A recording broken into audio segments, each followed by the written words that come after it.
Queridos, a graça e a paz de nosso Senhor e Salvador Jesus Cristo. Bom dia a todos. É motivo de grande alegria nós meditarmos nas Sagradas Escrituras, uma vez que a palavra de Deus é lâmpada para os nossos olhos e luz para o nosso caminho.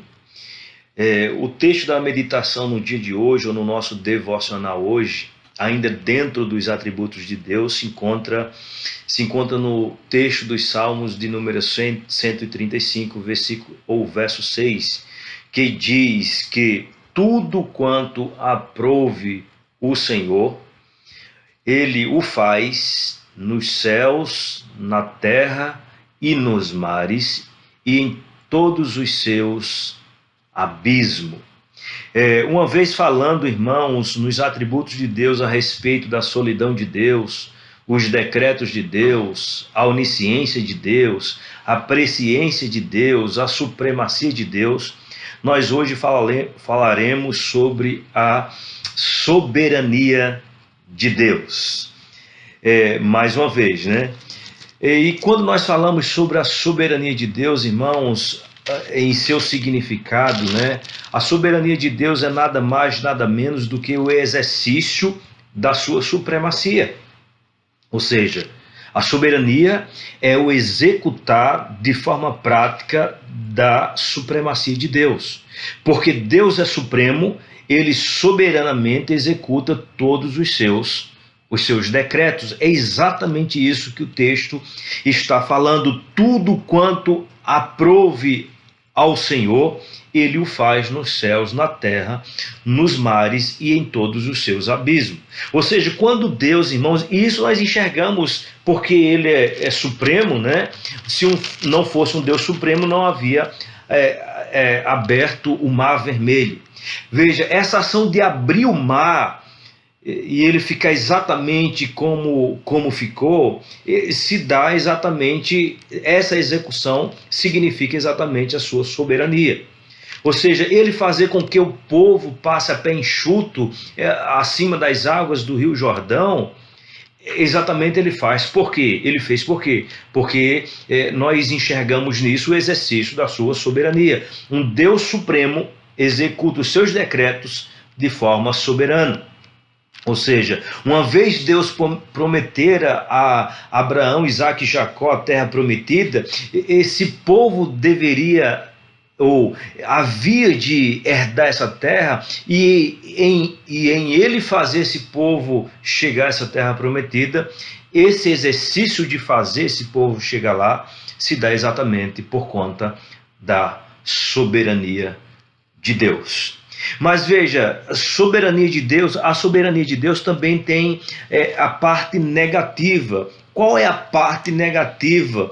Ou seja, Deus soberanamente faz com que a terra abra a sua boca e os seus inimigos não mais vão lhe maldizer, porque os seus inimigos, aqueles que eram maldizentes contra o Senhor, como está escrito no livro de Números, a terra engole eles vivos. Veja, Deus soberanamente expulsou dos céus Satanás e sua legião de anjos. De forma soberana, uma vez Adão desobedecendo o Senhor, Deus de forma soberana o expulsa do jardim do Éden. Eu sei, irmãos, e por sua vez, alguns dos irmãos, ou os irmãos também ciente disso. Quando nós falamos sobre a soberania de Deus, isso precisa e deve trazer regozijo ao coração do crente. Precisa trazer regozijo ao meu e ao seu coração. Por quê, irmãos? Porque aquele que prometera, ele é fiel e justo para cumprir. Veja, e ele cumpre soberanamente todos os seus decretos. Tudo aquilo que é do seu agrado, tudo aquilo que ele decretou, ele vai cumprir soberanamente por conta da sua soberania. Esse exercício, esse executar, é isso que significa a soberania do Deus vivo. E por que esse tema, esse assunto deve trazer alegria ao meu e ao seu coração? Porque é bom, como é salutar, irmãos, nós compreendemos, conhecermos e servirmos a um Deus que, diante do seu trono, ele executa todas as coisas segundo o conselho da sua vontade. Onde nós enxergamos que diante desse Deus que está no trono, não tem ninguém equiparado a ele. Onde esse Deus que está no trono, irmãos, ele não tem concorrente. Ele é supremo e ele executa todas as coisas segundo a sua soberania, no conselho da sua própria vontade. Ou seja, tudo quanto aprouve o Senhor, tudo quanto ele deseja, almeja, ele quer, ele faz, mas ele faz não só nos céus, ele faz nos céus, na terra, nas águas debaixo da terra e em todos os seus abismos. É claro, irmãos, que soberanamente nós enxergamos o próprio Deus enviar o seu Filho. Enviar o seu Filho numa condição. Que condição seria essa? Na condição que ele se faria carne, ele se faria homem, ele se faria aparentemente parecido, semelhante a nós pecadores. Ele se fez pecado também. Soberanamente ele enviou o seu Filho na condição que ele precisava sofrer. Ele precisava contribuir ou retribuir aquilo que o pecado cobrava. Ele precisava levar um madeiro sobre suas costas, e sobre esse mesmo madeiro ele deveria, a condição era, ele seria pregado e seria crucificado. Ele enviou seu Filho na condição de que esse seu Filho seria ferido para que as nossas pisaduras fossem saradas. Ele enviou seu Filho na condição de que esse seu Filho deveria cumprir toda a lei.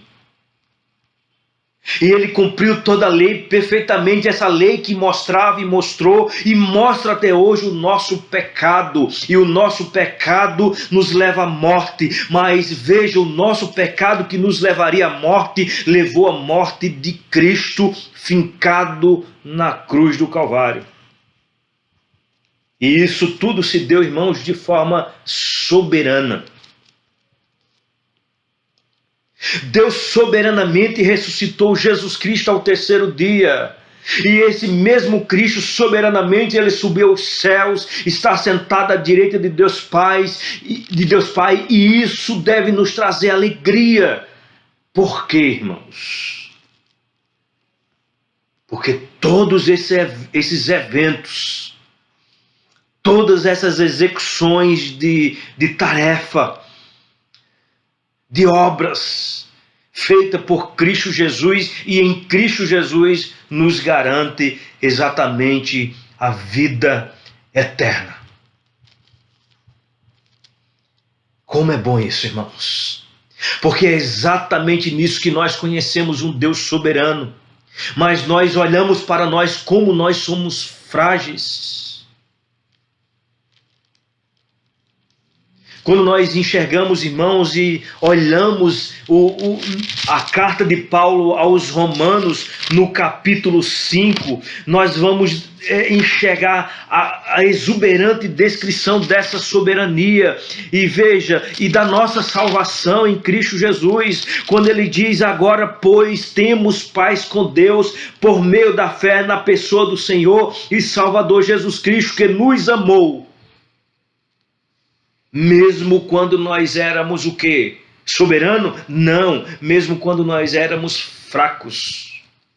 Mesmo quando nós éramos santos? Não. Mesmo quando nós éramos pecadores, ele nos amou na pessoa do seu Filho Jesus Cristo.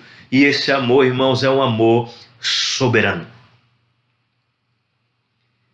Que nós possamos também, assim como a supremacia de Deus reter sobre nossas mãos, sobre nossa mente, sobre o nosso coração, o tema soberania de Deus e cravar no mais íntimo da nossa mente e do nosso coração. Para quê? Para que nós possamos conhecê-lo cada dia melhor. Porque enquanto nós mais conhecemos a Deus, nós parecemos mais com Ele. Enquanto nós parecemos cada dia mais com a pessoa do Senhor e Salvador Jesus Cristo, tenhamos a certeza de que estamos mais próximo do Deus soberano. Que Deus nos abençoe e que a sua graça continue abundante na vida de cada um de nós.